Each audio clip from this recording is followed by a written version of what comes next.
ଓଡ଼ିଶାର ଗଞ୍ଜାମ ଜିଲ୍ଲା ବଡ଼ଖେମୁଣ୍ଡି ରାଜ୍ୟର ରାଜା ପଦ୍ମନାଭ ମଣିଦେବ ଓ ରାଣୀ ମୁକ୍ତାଦେବୀ ପାଟମହାଦେଈଙ୍କର ଏକମାତ୍ର ପୁତ୍ର ସନ୍ତାନ ଯୁବରାଜ ବଳଭଦ୍ର ଦେବ। ତାଙ୍କର ଜନ୍ମ 1778 ମସିହାରେ। ସେ 18 ବର୍ଷ ବୟସରେ ରାଜପ୍ରାସାଦର ଭୋଗବିଳାସ ତଥା ସକଳ ସୁଖକୁ ପରିତ୍ୟାଗ କରି ସନ୍ନ୍ୟାସୀ ହୋଇଗଲେ। ବାଲ୍ୟକାଳରୁ ବଳଭଦ୍ରଙ୍କର ବୈରାଗ୍ୟ ଭାବକୁ ଲକ୍ଷ୍ୟ କରି ରାଜା ପଦ୍ମନାଭ ଦେବ ପୁତ୍ରର ଶୀଘ୍ର ବିବାହ କରିଦେବାକୁ ବ୍ୟବସ୍ଥା କରିବାରୁ ଯୁବରାଜ ପିତାଙ୍କୁ ତତ୍ତ୍ୱବାଣୀ ଶୁଣାଇ କହିଥିଲେ, ଯେଉଁ ମାତୃସ୍ୱରୂପୀ ନାରୀର ଗର୍ଭରୁ ମୁଁ ଜନ୍ମ ନେଲି ତାଙ୍କୁ ପତ୍ନୀ ଭାବରେ କିପରି ଗ୍ରହଣ କରିବି? ବଳଭଦ୍ର ଏକଦା ତାଙ୍କ କଚେରୀ ଘରେ ସାଧୁ ସନ୍ନ୍ୟାସୀମାନଙ୍କ ପାଇଁ ପ୍ରସାଦ ସେବନର ବ୍ୟବସ୍ଥା କରିଥିଲେ। ରାତିରେ ପ୍ରସାଦ ସେବନ କାଳରେ କଦଳୀପତ୍ର ଆଣିବା ପାଇଁ ସେ ପଡ଼ିଶାରେ ଥିବା ଜୈନିକା ବ୍ରାହ୍ମଣୀଙ୍କ କଦଳୀ ବଗିଚାରେ ପଶି ପତ୍ର କାଟୁଥିଲେ। ପତ୍ର କାଟିବାର ଶବ୍ଦ ଶୁଣି ବ୍ରାହ୍ମଣୀ ପାଟି କଲେ, କେଉଁ ଅରକ୍ଷିତଟା କଦଳୀ ବଗିଚାରେ ପଶି ପତ୍ର କାଟୁଛି? ଏହି ଅରକ୍ଷିତ ଶବ୍ଦ ଶୁଣିବା ପରେ ବଳଭଦ୍ର ଦେବଙ୍କର ଚେତନା ଜାଗ୍ରତ ହେଲା। ତାଙ୍କର ମନେ ହେଲା ଏହା ହିଁ ମୋର ଏକମାତ୍ର ପ୍ରଯୁଜ୍ୟ ନାମ।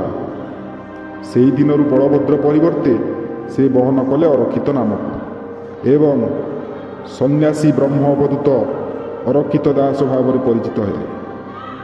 ରାଜପ୍ରାସାଦର ମୁହଁକୁ ତୁଚ୍ଛ କରି ବୈଶାଖ ଶୁକ୍ଳ ଅଷ୍ଟମୀ ତିଥିର ଗଭୀର ଅନ୍ଧାର ରାତିରେ ପରମ ସତ୍ୟର ସନ୍ଧାନ ପାଇଁ ଯୁବରାଜ ସନ୍ନ୍ୟାସୀ ଅରକ୍ଷିତ ନାମ ଧରି ବାହାରିଗଲେ।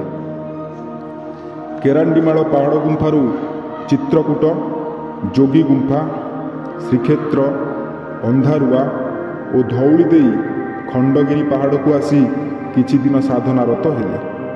ତାପରେ ତାଙ୍କୁ ଶୂନ୍ୟବାଣୀ ହେଲା ଓଙ୍କାର ପୀଠ ଓଳାଶୁଣୀ ଗୁମ୍ଫାରେ ସାଧନା କରିବା ପାଇଁ।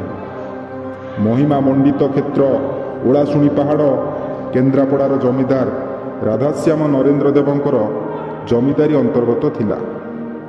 ଜମିଦାର ଓଳାଶୁଣୀ ପାହାଡ଼କୁ ଦାନ ସୂତ୍ରରେ ସନ୍ନ୍ୟାସୀ ଅବଧୂତ ଅରକ୍ଷିତ ଦାସଙ୍କୁ ପ୍ରଦାନ କରିଥିଲେ। ଓଳାଶୁଣୀରୁ ସନ୍ନ୍ୟାସୀ ଅରକ୍ଷିତ ଦାସଙ୍କର ଆରମ୍ଭ ହେଲା ସାଧନାମୟ ଜୀବନ। ଦୀର୍ଘ 18 ବର୍ଷ କାଳ ଦୁଃଖ ଯାତନାମୟ ଜୀବନକୁ ଆଦରି ସିଦ୍ଧି ଲାଭ କଲେ ସେ। ସନାତନ ହିନ୍ଦୁ ଧର୍ମର ବହୁ ଆଚାର ବିଚାର ଓ ଚଳଣିକୁ ସନ୍ଥ ଅରକ୍ଷିତ ସ୍ୱୀକାର କରିନାହାନ୍ତି। ସେ ଥିଲେ ନିର୍ଗୁଣ ବ୍ରହ୍ମର ଉପାସକ। ଅମାବାସ୍ୟା ଓ ପୂର୍ଣ୍ଣିମା ଏହି ଦିବସର ଗୁରୁତ୍ୱ ଓଳାଶୁଣୀ ପୀଠରେ ସର୍ବାଧିକ। ମାଘ କୃଷ୍ଣ ଏକାଦଶୀ ତିଥି ସନ୍ଥ ଅରକ୍ଷିତ ଦାସଙ୍କର ପବିତ୍ର ତିରୋଧାନ ଦିବସ। ଏହାକୁ ଉଜ୍ଜୀବିତ ରଖିବା ପାଇଁ ଏଠାରେ ଏକ ବିରାଟ ମେଳାର ଆୟୋଜନ କରାଯାଇଥାଏ। ହଜାର ହଜାର ସଂଖ୍ୟାରେ ଭକ୍ତ ଏଠାରେ ପ୍ରସାଦ ସେବନ କରନ୍ତି। ପରମ୍ପରା ଅନୁଯାୟୀ ପ୍ରସାଦ ନିମନ୍ତେ ବ୍ୟବହୃତ ପରିବା ଅକଟା ବକଟା ଓ ଅବନା ଥାଇ ବ୍ୟବହୃତ ହୋଇଥାଏ। ଉତ୍ସବ ପୂର୍ବ ଦିନ ଦଶମୀ ତିଥିରେ ଶୁଖୁଆ ପୋଡ଼ା ଭୋଗ ମଧ୍ୟ ଲାଗିଥାଏ।